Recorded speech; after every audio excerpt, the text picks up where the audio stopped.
So Reggie's here after graduation. You can see how settled he is and how perfect his manners are. He's very proud of his graduation hat, and his humans are pretty proud of his efforts during puppy school. There's still a little bit of biting on my arm.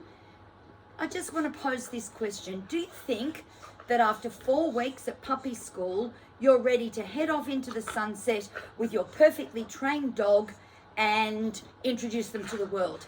Maybe not. So we're going to show you in this video where you need to go to from here. We'll give you some ideas for keeping your dog entertained and thinking and satisfied with mental enrichment at home, as well as give you some ideas for what to do to make them better behaved when they're out in public. So Reggie, congratulations on your graduation. Reggie, watch. Yes, but maybe Reggie needs a little bit more. So, as you would have been told at puppy school, we have another level of training after puppies, and it's called, yes, the Good Manners course. And it's designed for the puppies once they've got all their vaccinations and they're ready to venture into the outside world, yes, because they're protected by their vaccinations and they've done their preliminary work in puppy school. Why do you need good manners? Because when you take your dog out on the lead, they've never done that before. So we say to you, don't expect miracles. They probably won't happen. There's a lot about the dynamic of the lead, their behavior, their positioning, and their responses to other dogs that they need to be taught in their adolescent years. Yes. So that's one reason. The next reason is your puppies have had limited exposure, limited environments during their puppyhood. They haven't been fully vaccinated. They practice at home. They maybe go visit your family who've got a safe yard and a fully vaccinated dog. They haven't been able to go to the park or the beach or walk along a street near the shops. They haven't been able to do any of that, and each of those new environments will stimulate them even more. It will take away a lot of their brain's ability to focus on you because all these new things have sprung into their close proximity.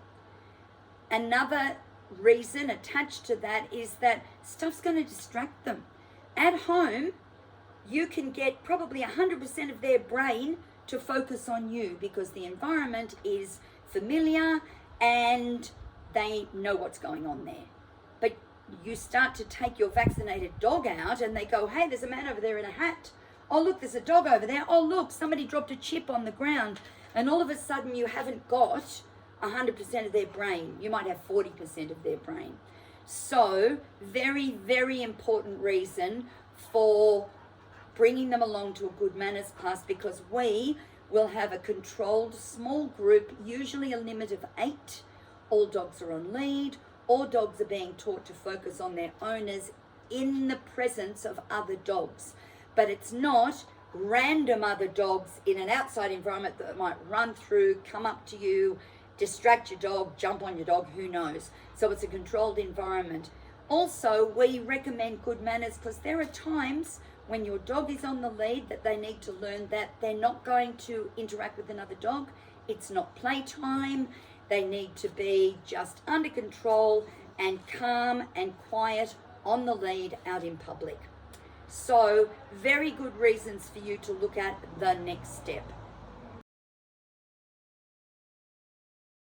Once you've got your dog out on the street and walking them, many of you will look for equipment that's going to help the walking of your dog.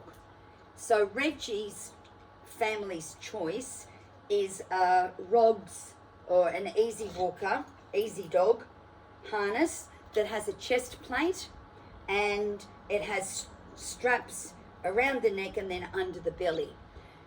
For a lot of dogs, particularly big heavy dogs like Reggie, they can still pull on this, which can be very annoying to the owner because this harness is more designed for a car, but a lot of people will use them for walking. But that chest plate is there for protection in the car. So for some strong breeds, they'll push against that chest plate and it just gives them more pushing power. Sometimes what we like to do to help people with these, who choose to use these harnesses, is to use a martingale collar. Sometimes we call it a slip collar. It has no buckles or clips. It purely is sewn together and it goes over their head, and then the lead goes on this top small loop and allows the collar to reduce in size and to stop the dog from coming out. So if I was to use this with Reggie, I would use it in combination with the harness. So I don't want to just quickly pop it over his head. I'm going to get him to come towards me. Yes. And another one. Yes. Then I'm going to put it over his head. And I'm going to pull it up here. We want to make sure that there are two metal rings on the neck. They shouldn't touch. Now, the beauty of this is that you can have a double-ended lead. So I've already got one end on his harness and now I've got another end on the neck piece. It means that when I take him for a walk, he's attached in two places. Come on, let's go. Let's go. Good boy. I'll just bring him back the other way. Come on, let's go. Let's go. If you're having trouble moving him, use your find it. Find it. Yes. Find it. Yes. If you want to turn him round, let's go. Let's go. Find it. Okay, so some people like being attached in two places. Now, the alternative for a harness for this sort of dog, in fact for lots of dogs, is an anti-pull harness. So I'll show you a design that's suitable for Reggie and I'll explain to you how it works. Okay, I'm going to endeavour to show you the working and fitting of this Spawn Big Dog halter. Now, it's a very heavy duty halter for those bigger breeds of dogs, whether they're Staffies or Bulldogs or Great Danes. They have a collar here, that top bit, and these loops go under the dog's armpits, for want of a better word. So I'm going to move so that you can see me putting this on Reggie. Reggie, come. Reggie, sit. Good boy. So my first move, and often a really good move, is to just stand on the lead so they can't go anywhere. I'm going to put the collar around his neck. I might even take that other collar off. Let me see how we go with that. That's a good boy. That's a good boy. So I'm going to put this other collar on him. Oops. And take that out of his mouth. Collar on and put his legs through. It's really simply designed. So it's now on him completely the way it needs to be. I'm just going to tighten that rope. There it is. I can put my lead on him. And it's a double-ended lead, so I can just go back onto the loop again. Now, when he walks in this, if you can see the front of him there, these pieces go under his armpits, and when he gets to the end of the lead, he realizes he can't go any further. We also don't want him to chew the cords. Reggie, let's go. Let's go. Now, if I need to, don't ever be afraid of just using a find it to get your dog moving. Find it. There he goes. Find it. Good boy. Now I'm going to walk him back. Let's go. And a little find it can just get your dog walking on the lead. Find it. Find it. Find it. Now, a lot of people find with this harness that it's great for dogs like Reggie that have really no extended muscle. They're brachiocephalic dogs. So a harness like this can really help with slowing them down without trying to tie anything around their faces. That harness is also available in a lightweight one for small and medium and large dogs, but for dogs that don't need a great big heavy, like Reggie's got on, has got a heavy collar, it's got a heavy cord on it that he's trying to eat, but I'm about to stop that and I'll show you my next piece of equipment. So I want to clarify at this point, we're not putting equipment on the dog so we don't have to train them to not pull.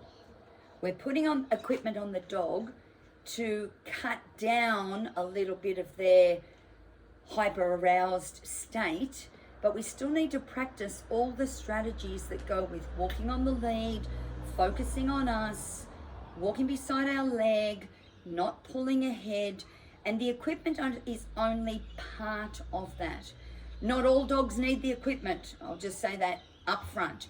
When people first come to Good Manners, we just watch what the dogs are like without any equipment on. We teach you a whole host of skills, and if we feel like equipment would just complement what you're doing even more, we'll talk to you about maybe the harness, maybe the martingale collar, maybe a head collar. So a head collar is the generic name for the equipment that goes over their muzzles. You're not meant to pull it. It's not meant to irritate them too badly. It's just meant to be a little bit of a hold the head steady type thing. It was invented by a vet who looked at horses and went, well, if they can wear a halter, what's wrong with putting it on a dog? We have a few brands and we like to help you to fit those humanely and positively on the dog so that they don't complain. This one, the brand is called Black Dog. It goes over the muzzle. And then the actual collar is done up around the dog's neck. Now, we can put, so the lead fits on this one underneath here. So there's a ring there. But our goal is not to do that, okay? Our goal is to have strategies that keep the dog beside us, but the dog knows it's wearing equipment that is the most comfortable when they're just beside us. If you're a double leash kind of person, you can put the other end on the dog's regular collar or on a martingale collar, and then you have 2 connection points. And 2 connection points for a lot of people gives the people more confidence, and it just enables the dog's equipment to be balanced. So that's another option. So that's part of what we do at Good Manners, is we look at what's the best for your dog, and we try to work out, if you need equipment, which bit's going to be the best. So there's another thing to contemplate, moving out of puppyhood into the big outside world. So if you came to puppy school, which I think every viewer would have, you would now have in your possession a 5-meter Longline. Now, in puppy school, it was for us to practice distancing and recalls. Going into the outside world, this is primarily your safety tool. You take a young, minimally exposed dog out into the environment. Please, please, please don't just let them off and see, I wonder what's going to happen. Because you know what? If you let your dog off too early and they run off and they find something like a dead fish head and you start calling them, the dog's going to go, dead fish head, or my human, maybe I like the dead fish head. So immediately the dead fish head has reinforced your dog for not coming. So we say to people, please, please take these out. Use them in the backyard first. Find it is your best friend. You want your dog to wander away. If they don't wander away and sniff, Reggie, find it. Tell them to find it, then practice calling them back. Reggie, come. Yes. Sit. Yes. Find it. So that was a big long one, but that might be a bush that he's smelling on his own. And you're going to practice calling him back, but you've got this as your backup. Reggie, come. Reggie, come. Sit. Yes. As the dog gets better, you can take them to different environments, let them wander off, but they've only got 5 meters. They can't run away where they want to. They've got 5 meters. You can practice calling them in and out. Maybe they'll come back and go, hello, and you'll go, yes, did you come and visit me all on your own? We want them to learn to seek us out. As time goes on, you might test them out by just letting that drag in a quiet place first. Call them back, give them a treat. Someone else calls them, give them a treat. So you're going to work up to the day that you might say, okay, no long line. But you know what? I use my long lines most weeks with my dogs because sometimes I go for a walk where they're just sniffing and investigating, but I'm still connected to them. So there's a limit and I practice calling them back. Reggie, come. Sit. Yes. So successful recall. Okay, keep your long lines. They're one of your most valuable tools. Quite often, people leave puppy school and within a few weeks or months, they wonder what on earth has happened to their cute little responsive puppy because now the dog, as it's become a teenager, seems to listen less. It seems to be less reliable when you call them. It seems to almost look for trouble to get into. They're exploring the world. They're finding that there are still things that we don't want them to do and other things that we'll allow them to do. So we want to impress upon you the need for consistency. So if you've got a rule about not getting on the lounge, then you stick to that rule. If you've got a rule about not coming in the house until after the family's had their dinner, then you need to stick to it. And all the people in the household need to stick to the same rules. The best way to confuse and perhaps make your dogs even more inconsistent is to have different people doing and saying different things.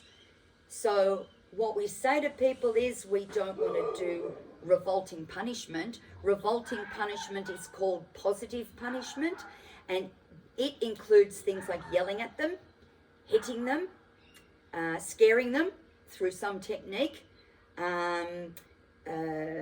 spray bottles. They're all negative. All they're doing are trying to squash out the behaviors that you don't want, but we're not actually showing the dog what behaviors we do want. So we're always going to look for positive behaviors that we can reinforce. But when they are, whatever you want to call it, out of line, not responding, not cooperating, then we say, give them a warning. If they don't respond very well, if they continue with what they're doing, give them another warning. And then your key is to take away what the dog wants. So at the moment, Reggie's been doing a little bit of banging at the back door, not a lot, but if we wanted him to stop that, I could reinforce him because he came back and sat down, yes. But if he continued it, and I was in the house, I would come out, I would tether him to a safe place in the shade until he had settled himself down. And then I would give him another go. So that's our punishment and keeping things consistent. Your dog needs structure in their day. Dogs don't have the same revolution of activity and rest that we have. We rest at night and we're active in the day. Dogs rest for a little while, are active for a little while. Rest for a little while, are active for a little while. So the best thing that you can do for your growing up dog that seems to look for things to get their nose into, particularly when you're not there, is to say you've got an hour that you could walk your dog for. You would be better to take them on a 20-minute walk and then allow them to come home and rest. You might be going to work. So you might then leave things out in the yard for them to do. You might scatter treats for them to find. You might have some hardy treat dispensing toys that they can't destroy. You might leave a couple of those hidden in the garden. You might put some treats in an old soft drink bottle, throw the lid away, we don't want them eating that, and let them roll that bottle around the yard to get the treats out. They are very likely to do a bit of activity on their own when you're not there, and then to go and have a rest anyway. So you're catering for them in the middle of the day with the options of rest, but also the options of stuff they can go and find to do, rather than to chew up their latest expensive bed. And then when you get home from work, you can have another active time with them, and it might be teaching them a trick. It might be doing a puzzle with them. It might be taking them for another short walk. But little periods in between their rest periods are the most successful for dogs and the way their day works with their circadian rhythms. So have a think about that, see what you can set up yourself. Sometimes we get inquiries about doggy daycare, and I'll give you some of the reasons that people want it. If the dog is really getting into strife when they're at home on their own, doggy daycare can be great. If the dog is needing, for example, at the moment, our Labrador is in recovery after surgery, so we're sending the other dog, Charlie, to daycare a couple of times a week. He's a good, happy, social dog who likes being with other dogs. Now, that's not every other dog. So if you've got a timid dog that's anxious away from home, daycare isn't for you. Also, look into the daycare centre. There are lots of features you want to make sure that are there. For example, you don't want the yards to be overcrowded.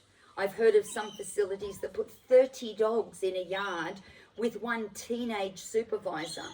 Bad move. I've heard of a place that overcrowds the yards, and if the dogs look a bit iffy, they put a muzzle on the iffy dogs. Those iffy dogs are then constricted in the heat. Terrible move. Those muzzled dogs can't use their natural facial expressions to communicate with the other dogs, and that's essential. Even if they need to show their teeth, they might need to show their teeth to tell another dog to back off. But if they're in a yard of 30, they're all getting stir crazy, and that is not a good idea. Some people think a good sign of a good daycare is that their dog, the next 2 days, is tired and able to lie down and rest. Quite often, that dog has spent a whole day in daycare looking over their shoulder and not knowing what to expect and being quite stressed. And that sleep for the next day or two is actually sheer emotional exhaustion. So just be cautious about where you're putting your dog. Ask the daycare centre, can I have a look at where the dogs are housed? If they won't let you look, don't send your dog there. It's okay to ask them also, what's your dog supervisor ratio? How many dogs to a human while they're in a yard? If it's a big number that seems ridiculous, or if they won't tell you, if they're avoiding the answer, that's another red flag. Don't do it. But if your people give the dogs time in a yard with dogs of similar temperaments and don't overcrowd their yards and rest the dogs during the day, they can't be out having a party all day long. That is too long. Dogs don't spend their days like that. They do not be in party mode for 8 hours. They need a little rest. So they need to be either put away for a rest, or they need to be given access to quiet areas where they can go and lie down without being bothered and have their little rests. So another helpful thing to think about. My trainers have given me some great topics to give you all at the end of puppy school. The next topic is the topic of separation issues. What your puppy needs to learn right from the first day is that they can't always be right at your leg, lying on your feet. It's a very unhealthy thing to start, and we often deal with people with puppies, even in puppy school, and their puppies cannot stand it if they even leave the room. So the way I describe this to people is that for dogs, if they don't understand separation, then they only understand black and white. They understand white is your home, they're inside, they're stuck to your leg, they're a Velcro dog, they help you go to the toilet, they help you have a shower, and when you leave to go to work, well, that white state is completely gone and it's black. I don't mean physically black, but I mean total doom the other way. They don't know what to do. They've never practiced amusing themselves because they've always been attached to your leg. So how do we get around this? We need to create a state of grey. And the state of grey means the puppy is given activities to do, happy things to keep them amused, maybe in the backyard, but you're inside. Maybe in a puppy pen, but you're moving around the house. Maybe in a crate for little stays, but they've got something to chew or a happy toy, and you're moving around the house. They need to be taught that you're going to come and go in little doses, so when it's a big dose, they go, yeah, that's fine. Sometimes people like to give their dog a Kong with maybe a bit of cheese spread or peanut butter, and they'll drop it into the dog's pen, and they'll go away and do things, and then they'll come back and pick up the Kong if they're going to stay in the same room. But you still don't need to let the dog out of the pen if you're trying to teach them about separation. Sit down on a chair, read a book, let them be in a pen. So let's imagine that Reggie is in a pen now, but I'm sitting a little to the side. Occasionally I drop a treat in, but he's learning that it's okay. I don't have to be stuck to them all the time. And that's your beginning protocols to try to prevent separation issues. If it has developed as a problem, give us a call and we can help with some individualized help. We're often asked questions about how long am I going to use food? Do I have to give a treat for every time the dog does something? Our very first response is, please from the beginning pair the food with a word and a hand signal. So if I'm going to get Reggie to do some work with me and I'm going to give him some treats but not every time, this is one way that I would do it. Reggie, come. Reggie, come, find it. So if I need to move him, I'm always going to go back to that one. It's one of my favorite. Sit. So he heard the word, he saw my hand, which is a hand signal, and he gets a treat. But then I will mix this up a bit and I'll go, Reggie, come. Sit. Hand signal. Yes. But no food this time. Have them guessing which one is going to be the food. Come over this way. Reggie, come. Reggie, come. I'm going to have to find it for him. Get his bottom up. Then I say to him, Reggie, come. Sit. Hand signal, food, and I'll go, yes. And I'll give him one. So he doesn't know which time he's going to get it. Reggie, come. Sit. So my hand is doing the work. I don't have food in my hand. I say yes. I can pat him if I like.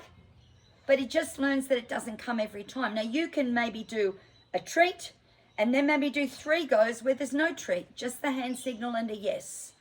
And then you might do 1 go, they get a treat. Then go 3 goes, then go 5 goes, then go 2 goes. So that's one way to make your treats intermittent so that you don't feel that you're doing it every single time. The other way that you can do it is to vary the quality, the value of the treat in your treat pouch. So you could have kibble, and you could have roast chicken, and you could have barbecued sausage, and you could have liver treats. And they're all different values. And you could have no treats. So you could say, Reggie, sit, yes, and that was a liver treat. And then you could go, Reggie, sit, yes, and that was nothing. Then you could go, Reggie, sit, yes, and it's a piece of kibble. Then you could go, Reggie, sit, yes, and no treat, just a yes. Reggie, sit. Yes. And I have to give him something because that was good because he watched and watched and watched. Yes. Then we could do Reggie, sit. Yes. No treat. So you can really mix it up, and you can do lots of empty hands. The more the dog is in tune with this and knows that sometimes that's going to be activated, then the more reliable they're going to be. So play around with that. You don't have to use the food all the time, but I always take it with me because I never know when my dog's going to have a little hiccup or a little fright or something new happens, or I want to do a little workout of a few strategies on the walk. I've always got that. Okay, hope that helps with the treat question. So here's the part where I give you a little taste of what you might get in Good Manners. So people are really keen to get their dogs walking right on the lead. So a really, really, really simple one to just help the dog move when you want them to is to do find it in a row. Find it. Find it. Find it. Find it. This way. Find it. So guide the path. Find it. It's going to keep the dog on the same side, which we recommend you use the left side because the left side is the convention. The left side lets other people on the footpath go their way without getting in the way. So find it, just little ones as you walk along. Excellent to just start them off on baby steps. And people want to interrupt pulling, and I don't blame you. Like once this dog's fully grown, he is going to have a lot of weight behind him. So we want him to learn that if you pull, I'm not going to let you keep pulling and get the prize that you're looking for. If you pull, I'm going to give you the opposite of what you want. I'm going to turn you around. So I'm going to show you what we can do for a pulling dog. Okay, so I don't even use treats in this. So I'm walking along. Reggie, come. My dog pulls, which he's not doing, but we'll pretend he is. He pulls. I'm going to stop. I'm going to slide down the lead. I'm going to turn into his head. I'm going to turn him around the other way. Yes, good boy. Let's go. All right, we'll show you again. We'll move him into camera. Okay. Walking along. I'll throw another one so he ends up in front of me. Reggie, find it. So he's out in front. I slide down the lead. I don't pull him. I don't yank the lead. And I just nudge him around with my leg. And I walk him back the other way. I'm saying to him, no, not that way. If you're going to pull, we're going home. It's a little bit of threat, isn't it? If you're going to do that, I'm taking you home. I don't really take them home. I just turn them around and I start again. So it's a left turn into them. Gently, gently, gently, gently, gently. And then let the lead be the normal length and head off again. So that's a little taste of what we do. And why am I giving you that taste? Because I want to whet your appetite for what we can offer you in Good Manners. Our Good Manners classes run in themes. So that the first lesson is a bunch of new dogs, excited, new environment. Oh my gosh, what's our priority? Focus. So I give you a whole heap of focus exercises that you and your dog work on to become a team who are focused and ready to start working with other dogs around on leads. We send you away at the end of that lesson with an email and a video, and you can practice those skills during the week.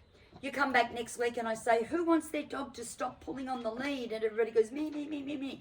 So I give you everything I've got for cutting down pulling on the lead, for working on getting the dog beside you. So I just showed you 2 little ones. I've got a whole host of them that I want to share with you in lesson 2.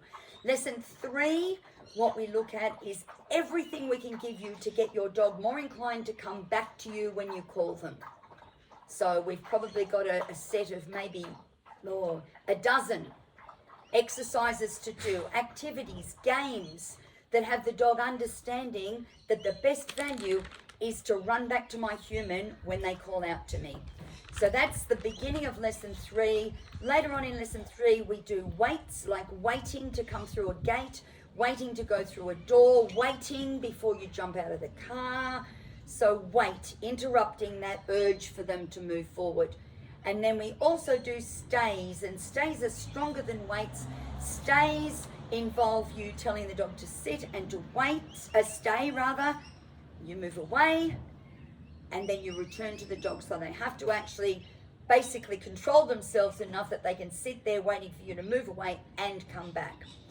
The 4th lesson is everything we've got on decreasing the amount of jumping your dog does on you, the family, nana, strangers, you name it. We've got so many that we give you, once again, like a little bit of a smorgasbord of what you can do to stop your dog jumping on people.